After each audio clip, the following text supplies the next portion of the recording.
Hi, hello everyone. Welcome back to the Record Store Podcast. My name is Christina, and if you're new here, this is a podcast where I talk about an album that I like for far too long. Um, so my timing is impeccable. First of all, long time no see. I took 2 weeks off for the holidays, but yeah, if you guys aren't aware, the time we're recording this, I'm recording this Thursday, January 7th.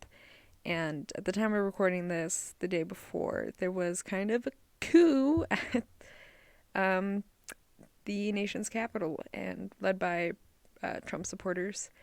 And it's a very scary, weird time right now, especially if you're a person of color or a biracial person of color. And so I was really debating whether or not to record this and post this, but I figured maybe some people need a bit of an escapism right now. I hope you all are safe. But in the meantime, I have links to Twitter threads that detail a bunch of black trans organizations that you can donate to right now. Um, yeah, it's best as allies to, spread awareness and to also open our purses because it's the best we can do right now. So yeah, I wanted to do an episode for David Bowie's birthday because I'm pretty sure David Bowie's turning. He's not alive, so he's not turning anything, but it's his birthday tomorrow, January 8th. He's a Capricorn. um, and so I want to talk about my personal favorite David Bowie album, and that's Station to Station. Now, David Bowie doesn't like this album because he was like really on cocaine when he wrote this album, and he straight up doesn't remember any of this. So if I am dishonoring his legacy by doing this, I'm sorry, but I really like this album. So um, this is coming out love, okay? All out of love. And so yeah, Station to Station is his 10th album, which is insane. Um, to think about how many albums David Bowie has, it's kind of overwhelming. Most of my playlists in my car is David Bowie. Um, and by David Bowie, released January 23rd, 1976. Oh, so we're also on the anniversary. We're getting there. My timing with this podcast, if the world didn't go, or I should say America, if America didn't go to shit, my timing is so impeccable. Um, Commonly regarded as one of his most significant works, Station to Station was the vehicle for his performance persona, the Thin White Duke. Yes, we're going to talk about the Thin White Duke. Kind of a controversial persona of Bowie's. In the latter half of 1975, after he completed shooting, Nicholas Roeg's The Man Who Fell to Earth, the cover artwork featured a still from the film. During the sessions, Bowie was heavily dependent on drugs, especially cocaine, and later claimed he recalled almost nothing of the production, which is insane. Drugs are scary. Y'all, drugs are scary, or at least abusing drugs. Drugs are fine. I mean, like, saying drugs are bad, don't do drugs, that's just Ronald Reagan talking, okay? That's the Reagan in all of us talking. And we need to say, shut the fuck up, you know? But drug abuse is scary because imagine not recalling a whole album. Like, you made an album and one day you get sober and you're just like, I don't remember that. That's insane. That's insane and it's sad. Anyways, musically, Station to Station was a transitional album for Bowie, developing the funk and soul music of his previous release, Young Americans, while presenting a new direction influenced by German bands such as Neu and Kraftwerk. Pardon me, I burped. I don't know those bands, but I know German. And I'm sure they're cool. German music is interesting. Rammstein? Have you guys ever listened to Rammstein? That's what, like, the song No Control by David Bowie reminds me of a Rammstein song. Kind of like Du hast mich. I guess it should be the other way around because I think Du hast mich. It's just Du hast. Pardon me. I think that came out after. But I don't know. I think so, but don't quote me on that.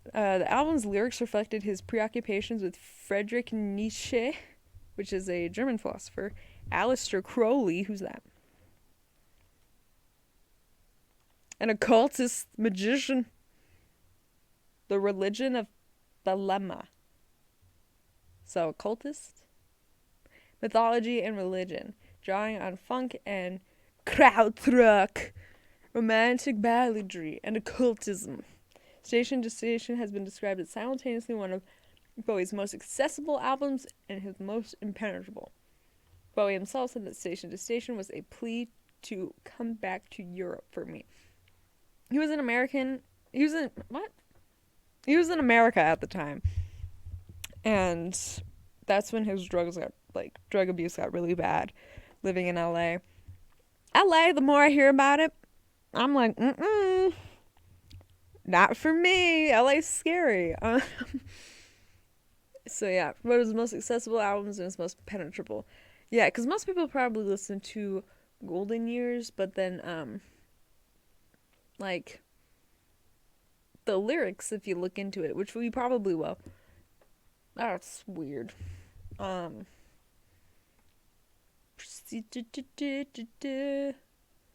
so it was, singles were Golden Years, Station to Station, TVC 15, and Stay. Background. The Los Angeles-based Bowie, fueled by an astronomic cocaine habit and subsisting on a diet of peppers and milk. Ew, David Bowie. Boy, I'm shaming you. That's gross. I love David Bowie, though. Spent much of his 1975-1976 in a state of psychic terror. Stories, mostly from one interview pieces, of which found their way into Playboy and Rolling Stone, circulated of the singer living in a household of ancient Egyptian artifacts, what the hell? Burning black candles, and seeing bodies fall past his window, having his semen stolen by witches, receiving secret messages from the Rolling Stones, and living in morbid fear of Aleister Crowley aficionado Jimmy Page. Bowie would later say of Los Angeles, the fucking place should be wiped off the face of the earth. Oh my gosh, I forgot to put a trigger warning in this. I'm sorry. We're going to be talking about drug abuse a little bit. We're going to be talking about this weird shit. Oh my gosh. I'm losing it.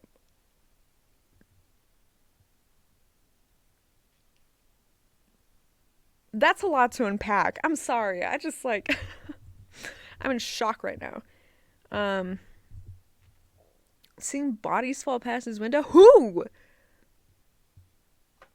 Anyways. It was on the set of his first major film, The Man Who Fell to Earth, that Bowie began writing a pseudo-autobiography called The Return of the Thin White Duke. And he was also composing music on the understanding that he was to provide the picture's soundtrack, though this would not come to fruition. At Bowie's recommendation, Phillips of the Mamas and the Papas would write and produce all of the original music for the film instead. Ooh. Director Nicholas Roeg warned the star that part of Thomas Jerome Newton would likely remain with him for some time after production completed. Who's that? Is that from the movie? I haven't seen the movie in a long time. I just know David Bowie plays an alien, and he's hot. Anyways, that's kind of cryptic. With Roeg's agreement, Bowie developed his own look for the film. This carried through his public image and onto 2 album covers over the next 12 months, as did Newton's air, fragility, and aloofness. The Thin White Duke became the mouthpiece for Station to Station, often during the 6 months for Bowie himself. Impeccably dressed in a white shirt, black trousers, and waistcoat, the Duke was a hollow man who sang songs of romance with an agonized intensity. It felt nothing. Ice masquerading as fire. Ooh! This persona has been described as a mad aristocrat, an amoral zombie, an emotionless Aryan Superman. For Bowie himself, the Duke was a nasty character indeed. Yes. Yikes. Because Thin White Duke, that's like a reference to the thin white line of cocaine. So I think that's kind of the thing. I don't really care about the production of the album.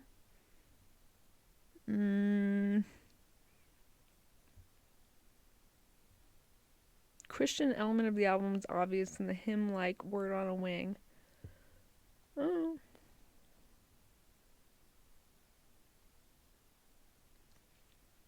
The darkest day of my life. I'm sure there was a call for help. Wild as the Wind was praised as one of the finest vocal performances of Bowie's career. I would have to agree with that. They're very beautiful.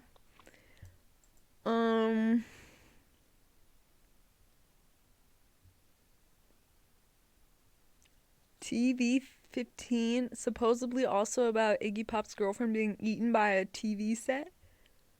What? Did he? What the fuck? What the fuck? I feel like I'm gonna say that a lot during this. Station to Station. I love that track. We're gonna talk about it later. Okay.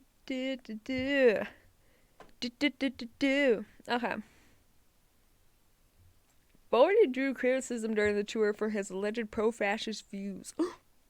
In a 1974 interview, he had declared Adolf Hitler was one of the first rock stars, quite good as Jagger. He stated he staged a country, but avoid condemnation. On the Isolar tour, however, a series of incidents predicted publicity, stating in April 1976 with his detention customs in Eastern Europe for possession of Nazi memorabilia. He also had Egyptian artifacts. It was not looking good for him. Same month, he was quoted in Stockholm saying that, quote, Britain could benefit from a fascist leader. Bowie would blame his addictions and the persona of the Thin White Duke for his lapses in judgment. The controversy culminated on the 2nd of May 1976, shortly before the tour completed, the so-called Victoria Station incident. In London, when Bowie arrived, an open-top Mercedes convertible apparently gave a Nazi salute to the crowd that was captured on film and published in NME. Bowie claimed that the photographer simply caught him mid-wave, a contention backed by a young Gary Newman, who among the crowd that day, quote, think about it, a photographer takes a whole motor-driven film of someone doing a wave, you will get a Nazi salute at the end of each arm sweep. All you need is some dickhead at a music paper or whatever to make an issue about it. The stigma remained, however, to the extent that the lives, quote, to be insulted by these fascists, it's so degrading. From Scary Monster's opening track, It's No Game, 4 years later, were interpreted as an attempt to bury the incidents once and for all. Yeah, I mean, addiction makes you say some crazy things. And it is noted that he was the Thin White Duke at the time. Like, that was his persona. And his persona as the Thin White Duke is, like, this interpretation of his addiction, like cocaine. And I think he's trying to say that, like, maybe addiction can be kind of fascist in nature. It controls your life. It controls how you think, how you feel. So I think it's hard to kind of really, like, I don't know, condemn him. And he had weird shit. Like, so having Nazi memorabilia probably isn't, like, too out of touch. And that also doesn't really necessarily mean that he's a Nazi, pro-Nazi. I had a history teacher in middle school have Mein Kampf, which is Hitler's little, like him being like, I don't like these people, blah blah blah. Mein Kampf is stupid. But she had it, and she's obviously did not like Hitler, but she had it for kind of, I guess, historical purposes. And yeah, I would say for sure maybe his addictions kind of affected that, because he was, like, really on drugs. He forgot a whole album. Also, I believe Gary Newman when it's like, if you do a wave, you might get a Nazi salute. Also, I don't really trust paparazzi. They're stupid. So it's take it what it is. I don't think David Bowie is a fascist, and I don't think um, those words hold any real weight to them, especially since he was addicted. What people might say, I was addicted on something and I was never a fascist, but I, you also have to think about cultural context too. Like 70s, he's part of the next generation after the people that fought in World War II. So it's kind of like us making fun of, like, I don't know, Osama bin Laden. It's not right, but um, people do it. I don't know. I'm take it for what it is. I don't think David Bowie is really a fascist. I think he's got too caught up in his persona and too caught up in his addiction. So David Bowie's done a lot of good, and I think that kind of contradicts that, because like I said, most of these quotes don't really hold a lot of weight. It's just calling Hitler a rock star. La la la. Track listing. We got Station to Station, Golden Years, Word on a Wing, TVC 15, Stay, and Wild as the Wind. Only 6 tracks. Fun fact. But Station to Station is 10 minutes, and most of these are 5 or 6 minutes. So in total, we do have a 38-minute album almost. Da, da, da, da, da, da, da. They've got a bunch of re-releases. He does the saxophone? David Bowie plays his own saxophone. Respect. Blah, blah, blah. Okay, I guess we can talk about the Thin White Duke a little bit more. I touched on him a lot. Okay, Thomas Jerome Newton was the humanoid alien from The Man Who Fell to Earth. Cool. Glad we got that out of the way.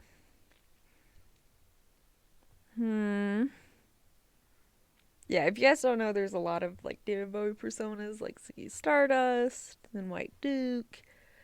And it reminds me a lot of Nicki Minaj's personas. Like Roman Zolinski and his mom, and there's so many Nicki Minaj personas, actually. It's kind of hard to keep up.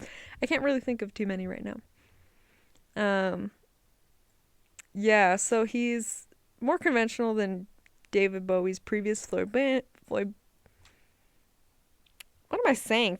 glam incarnations, sporting well-groomed blonde hair and wearing a simple cabaret-style wardrobe.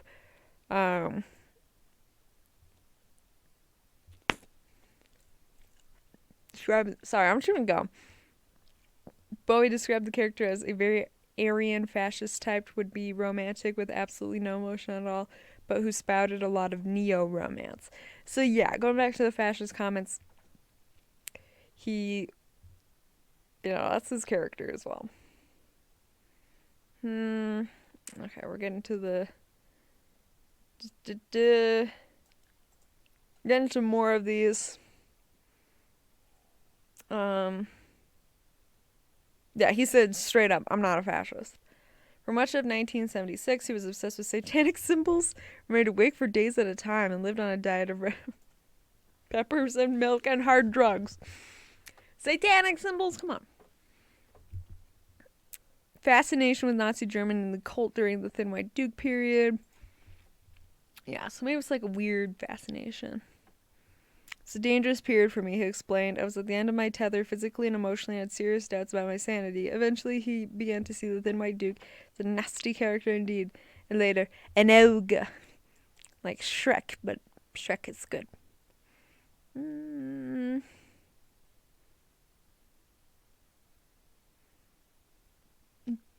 Though he did not publicly retire the Thin White Duke as he had Ziggy Stardust, Bowie did not appear in the persona after settling in Europe. Yes, go back to Europe. He lived in Berlin. And he had a good time. All right. Iggy Pop's girlfriend didn't get really eaten by a TV, right? That was just a song. Now I'm scared and confused. That's okay. All right, Station to Station. It's this really long intro of like this really oppressive piano sound, like a march. I think that kind of drills into the fascist ideology. I didn't think this album would be so topical. Anyways, the return of the Thin White Duke, throwing darts in lovers' eyes. What does Genius lyrics have to say? Mimics a train picking up speed.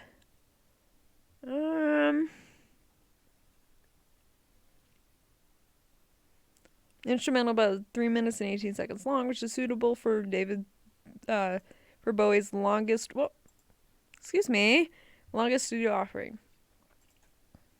Thin White Duke was his persona. I don't care. We already read this. Throwing darts in lovers' eyes. The pupils dilate when we see the object of our affection. The eyes, as the window of the soul, open and reveal their heart in tender vulnerability. The music conveys disillusion. We can imagine the Thin White Duke clearly making lovers' vulnerability his target. Also demonstrates his willingness to cruelly tear apart any romantic notions from his partners, presumably having used them. And that is the thing where he was like, it's neo-romantic. Manipulative.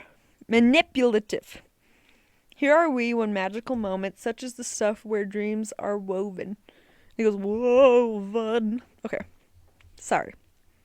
More a lotus eater's dream than a lover's dream, although he uses the word we, there is no togetherness. It is the piece saying to this other that they have at last attained their respectively sought after emptiness. The confusing juxtaposition of this, on one hand, previous 2 lines, the dissolute, depressing music and David's foreboding voice, with, on the other, words could be very romantic, and a less cynical context provides the key for interpreting the rest of the song. In the play, the line... Okay, it goes on, quotes Shakespeare. I don't care. That's interesting. I just knocked my knee on my desk. Okay. Anyways, bending sound dredging the ocean.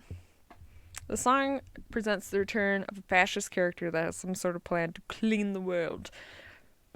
Excuse me. The concept of dredge the ocean may be a reference to the Nazi idea of cleansing the Jews and impose the Aryan race. Don't take that out of context, please. Someone says it also referenced The Tempest again. I don't care about Shakespeare. We're judging this song based off its own merits. And yeah, it reminds me of Drain the Swamp. This got really topical, didn't it? I'm scared. Lost in My Circle. Symbol of divine unity, but a hellish existence in this context. There's no beginning and no end to its wandering, and no real context for position in the first place. As any point on a circle looks like any other point, the circle also involves the sense of a boundary that he neither truly knows himself, or he can only see the emptiness, and he cannot exist outside himself. Therefore, he trudges on the perimeter. His existence is like that of Sisyphus, but even bleaker and more completely monotonous. Who the fuck is suffices? Oh, yeah, okay. The lyric for this, I don't know if I said it, was Lost in My Circle. I got so wrapped up, I forgot to say the lyric. He was punished for self-aggrandizing craftiness and deceitful by being forced to roll an immense boulder up a hill, only for it to roll down every time. Okay. Boulder guy. Here I am, flashing no color. It's first to the Golden Dawn Tattva, a meditational system which uses Tavatas as doorways to other dimensions. When a Tattva appears in the mind's eye, it appears in its flashing or opposite color. I don't know how to pronounce that. Tall in this room, overlooking the ocean.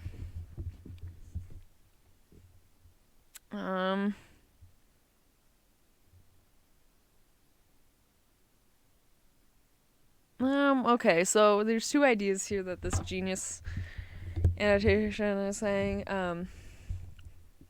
The return of a fascist man who wants to state his ideas. The image here is powerful. A man on the top of the tower looking through his window or through his terrace. The immense ocean asking himself which will be the next step to take and to impose his ideas. Okay. Interesting. The other one is just about, like, poetry. I don't really care. Here are we one magical moment from Tether to Malkuth. Here you are, drive like a demon from station to station. In Kabbalah, I don't know, I'm not saying that right. Keter and Malkuth, also spelled Malkut, are so-called stations, attributes through which infinite reveals itself on the tree of life. Bowie himself said that the station to station refers more to the station of the cross rather than railway stations. The name Keter translates from Hebrew to crown, while Malkuth means kingdom. Interesting. Or Kether? Train of the Thin White Duke. Okay, we already went over this. Once there were mountains on mountains, in which there were some birds to soar with, and once I could never be down. Got to keep searching. Oh, what will I be believing, and who will connect me with love? Wonder who, wonder when.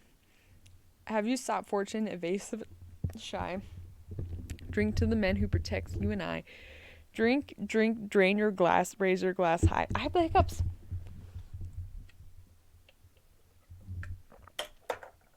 Oh, shit. Okay. Hi, Drago.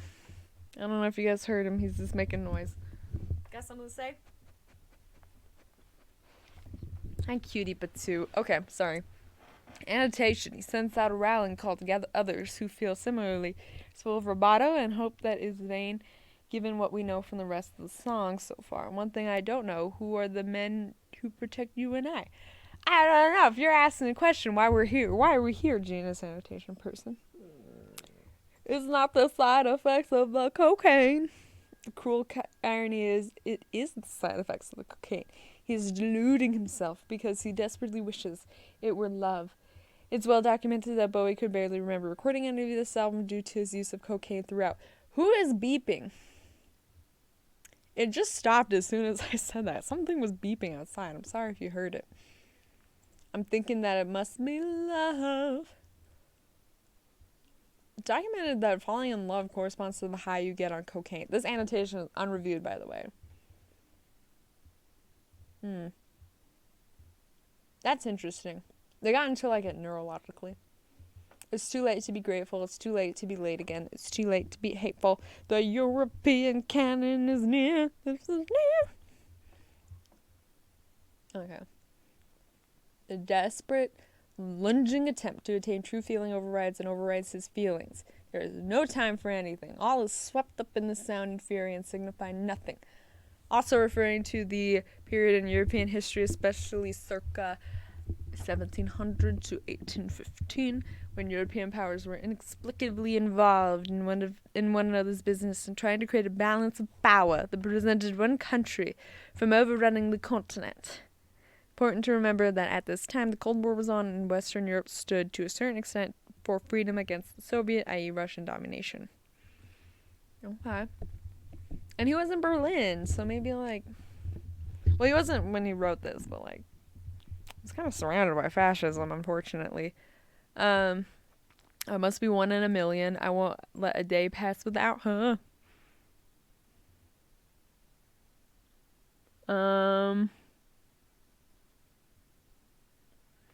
is saying that he had a underground relationship with avant-garde artist Surya. I'm not saying this right. Sathya Murthy, whose gender fluid identity resulted in them being labeled both male and female pronouns through the mid-70s. This is the first I'm hearing of this. I don't know if that's true. Should I believe that I've been stricken? Does my face show some kind of glow? Probably a reference to Kirlian photography, which creates an image of electronic coronal discharge, which David Bowie was a fan. In fact, there was a time when he would check his aura before and after taking cocaine. That's strange.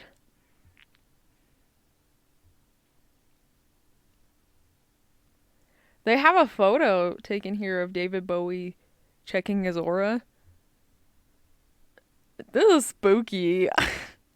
So we've got the chorus again where it says, "It's too late to be grateful," and then it keeps going on. That's the side effects of the cocaine. I'm thinking that it must be love. It's too late to be grateful, blah, blah, blah. Okay, it just repeats. a second time. But yeah, that's Station to Station. I really like this song. The end slaps. I slap my thigh because it slaps. Okay? It's good. I like it. That like guitar solo. Oh. Oh, when it comes on in my car, I'm speeding. I mean, no, I'm not. I don't want to get in legal trouble, but it's one of those songs that make you speed. Okay. Now we got. Wait, how much time we have? Oh, we're at 30 minutes already. There's a lot to unpack here. Ended up being way more topical than I thought, but I hope you guys enjoyed. I hope this gave you some more insights on David Bowie, and I hope you all stay safe. My last recording in my house, and these recordings in my house have been very chaotic, so I'm sure you guys will appreciate me going back to my dorm. Please stay safe, especially if you are a person of color, biracial person of color. Please check out the links to United Black Trans organizations, and I will see you all next week, hopefully when things are just a little less crazy. So stay safe. I love you all. Goodbye.